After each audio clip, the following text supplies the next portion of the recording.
Hello everyone, welcome back to the Good Life Warrior channel. I hope your day is truly amazing. This is the episode number 2 of the Amazon FBA beginners course. My intention of creating this course is to help you have a good understanding on what does it takes to start and succeed on Amazon FBA business. If you know me, I'm a strong believer for everyone to start and own something that belongs to you. And I'm a strong believer in investing into human capital, which is ourself. It doesn't matter what your job does to you or how the financial market crashes make you feel so anxious. As long as we have the skill set inside of ourselves, we will always feel somehow secure and confident that we can survive and we can succeed again. This is why we're all here. I'm trying to share what I know to help you. You're here trying to learn as much as possible to better equip yourself whenever you're ready to invest into the Amazon FBA business. So let's start the episode number 2, how to get the quote and get the best price for the product. By the way, if you haven't watched the episode number 1 on how to select your first product, please do watch that video first. These two videos are interlinked. We're going to use the quantity discussed in the episode number 1 and getting the quote from the supplier. Why do we need to get a quote? It is obvious. We want to know the product cost, but that is not the goal. The ultimate goal is to know exactly how much profit we're going to make out of this new product that we're selecting. So getting a quote is to validate this new product that we're thinking to spend thousands of dollars.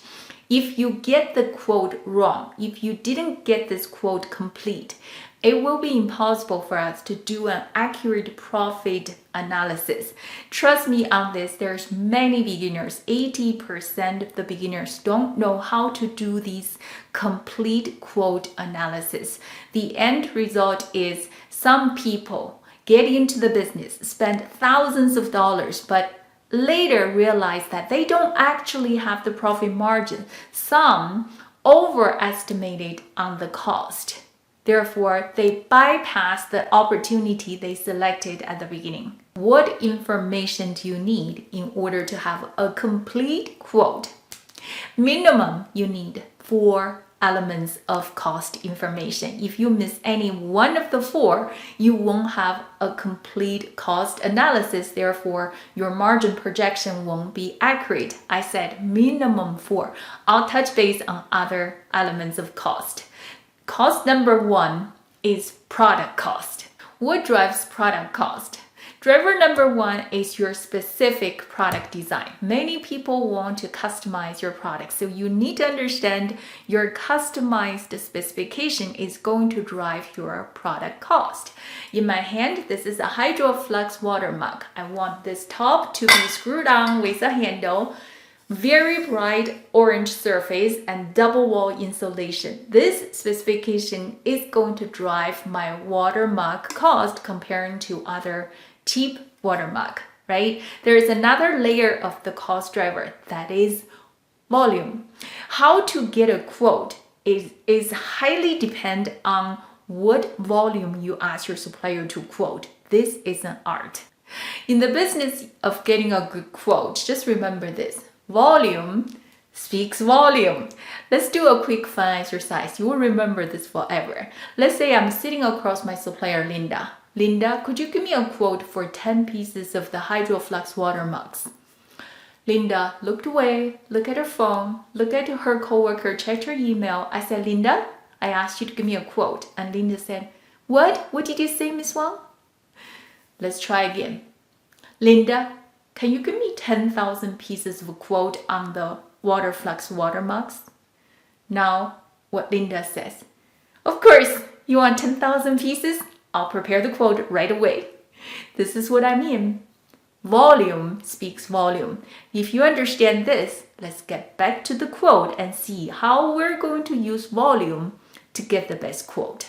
Remember in the episode number 1, we based our total budget and reverse engineered the unit cost that we can afford for this new product. The assumption we made during the calculation is that we're going to sell 300 units per month. Is this 300 units a good number?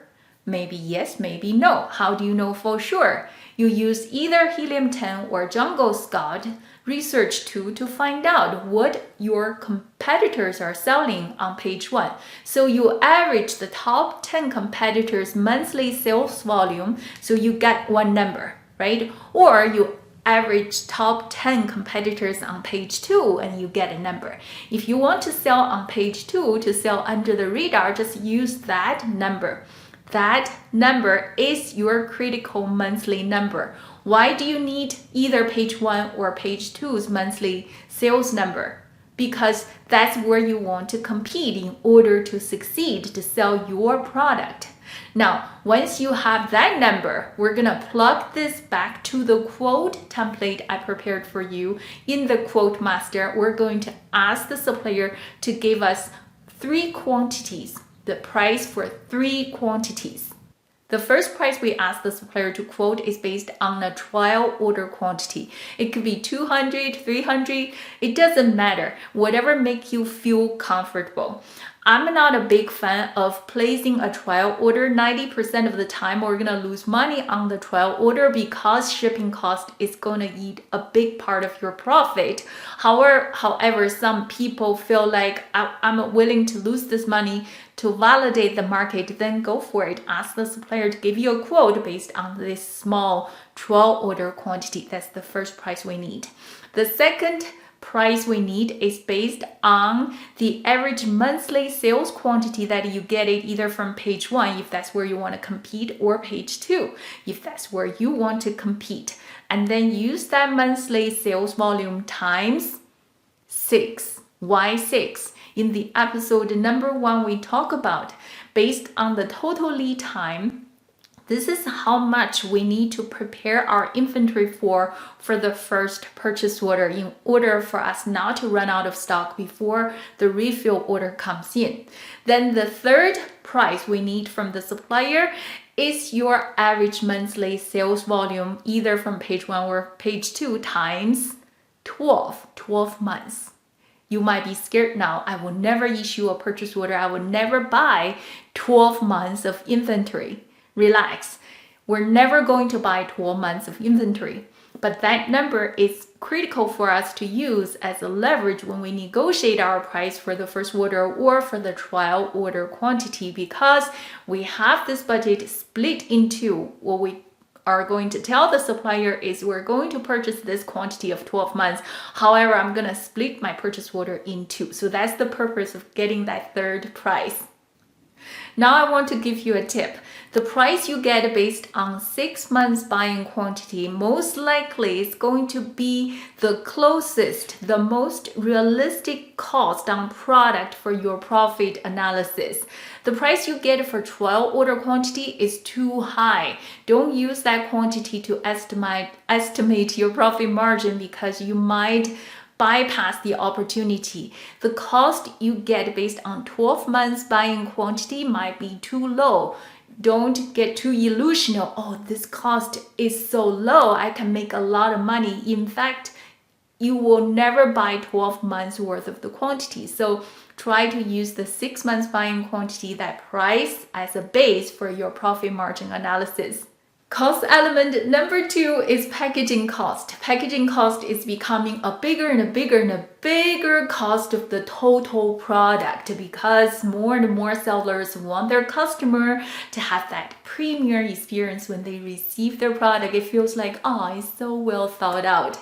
And it reduces the return rates too. So if you're in that space, when you receive the cost for your product, make sure you ask your supplier, does this quote include your standard packaging? If it does, please remove the part of the cost that belongs to your standard packaging and add the customized packaging. When you ask your supplier to quote, most likely you don't have any information available for your packaging yet. No logo, no prints, no design yet. Where do you get as accurate information as possible to get the quote? Well, look at your competitor's product design. use their packaging to get a quote, or use other website where you get the inspiration and forward that picture to your supplier to get a quote. That quote is not going to be 100% accurate, but it's going to be close until you finalize your logo, the number of colors and the thickness of your boxes. Then the packaging design cost is not going to be finalized, but to get an idea, you use a close image to get the quote. When it comes down to getting packaged quote, once again, volume is the key. How do you know how many to quote on your packaging? Well, just to match your product quote quantity. If you're putting 2 or 3 in the same box, then just reduce your packaging quote quantity by 2 or by 3. We're moving forward to cost information. Number 3, shipping cost. Shipping cost is becoming a big part of your total cost. Sometimes shipping cost costs more than the product cost, to be honest. In order to calculate your profit accurately, you need to get this down. You need to get the shipping cost estimated as accurately as possible. This is the most headache part for most people because shipping in itself is quite kind of cumbersome and mysterious. And 2, where do you get the basic information in order to get a good quote?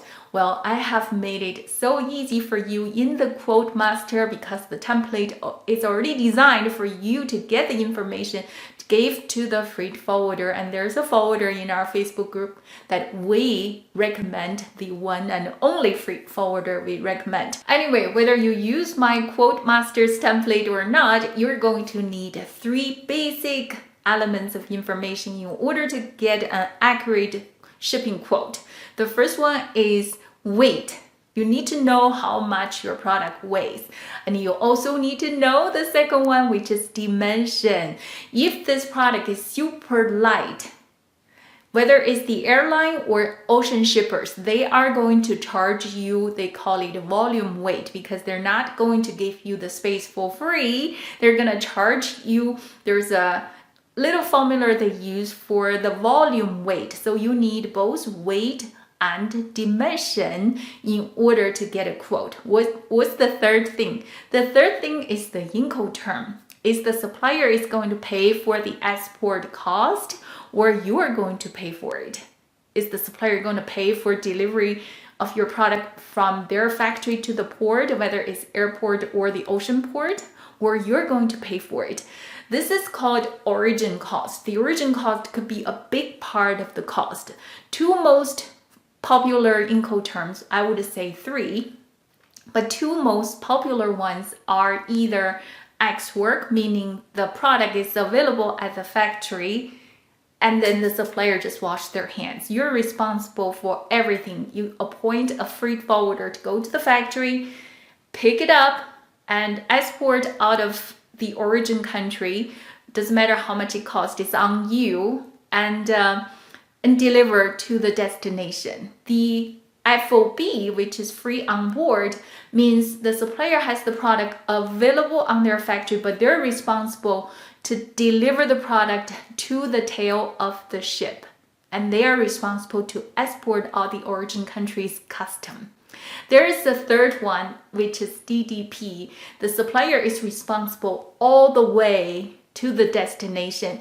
This is the Incoterm that I don't recommend, because a lot of times the supplier quote you the DDP, you end up have to pay the clearance at the destination because they don't have the importer of record at the destination country to clear your shipment. You end up have to pay a broker to clear your shipment and then make the final delivery. So the DDP end up is not a true DDP. For this reason, for your profit margin analysis is the best if you can get the Incoterm, either ex work or FOB, to get an accurate analysis how much I'm going to pay to ship this product from point A to point B.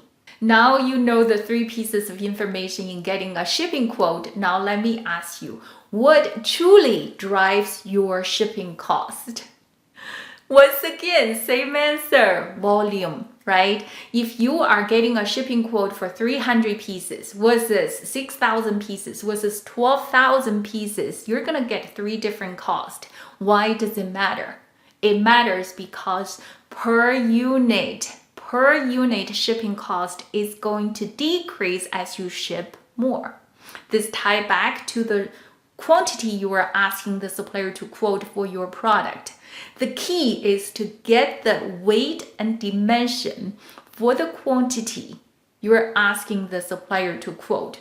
We're asking the supplier to quote the trial order for the 6 months purchase quantity and the 12 months purchasing quantity, right? Get the weight and dimension for these 3 quantities and then get a quote. This is the only way for you to get an accurate per unit shipping cost for your product. The cost information number 4 is duty. Duty cost could be a big part of your product cost. Don't forget that, okay? It could be 3%, 10%, or 25%. By the way, your freight forwarder are not getting paid for your duty. They're just collecting the money and then give to the government. Where do you get the duty information? Well, the first stop is your supplier. They have exported their product to different countries. They know exactly what HTS or HS code this product is exported under. So ask them first. By the way, HS or HTS code, it should be very, very close because this is harmonized among countries. You can also look up online of your specific HS code. I believe I have made a specific video helping you to understand how to look up HS code. If the supplier doesn't give you a HS code or the HS code they give you doesn't seem to be appropriate based on the description, you need to contact a freight forwarder, ask for advice based on my product description. What is the HS code you think I should use and what is the duty I should pay?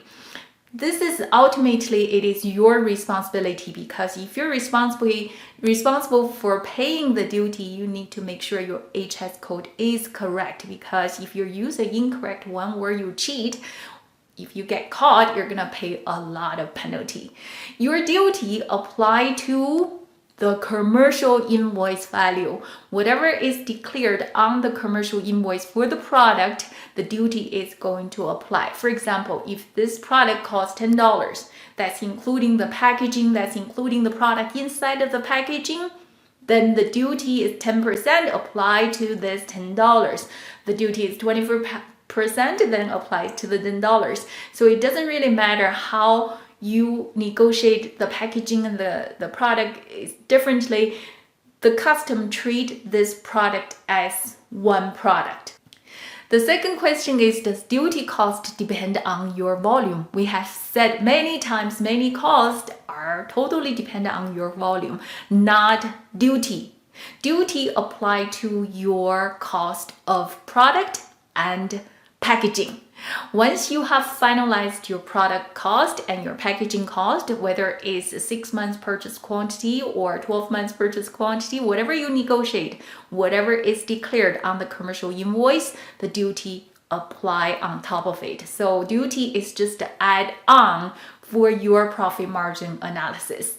To summarize this episode in getting the best quote, the most important thing you need to remember is getting the quote is for the purpose of getting the profit estimate right in order to validate the new product we're going to select before we spend thousands of dollars. So there are minimum 4 costs you need. We talk about the product cost, the packaging cost, and the shipping cost and the duty cost. There are other costs, which could be customized tooling, which could be the patent, trademark. All these costs could be part of the total cost. However, those costs could be one time as the product development cost.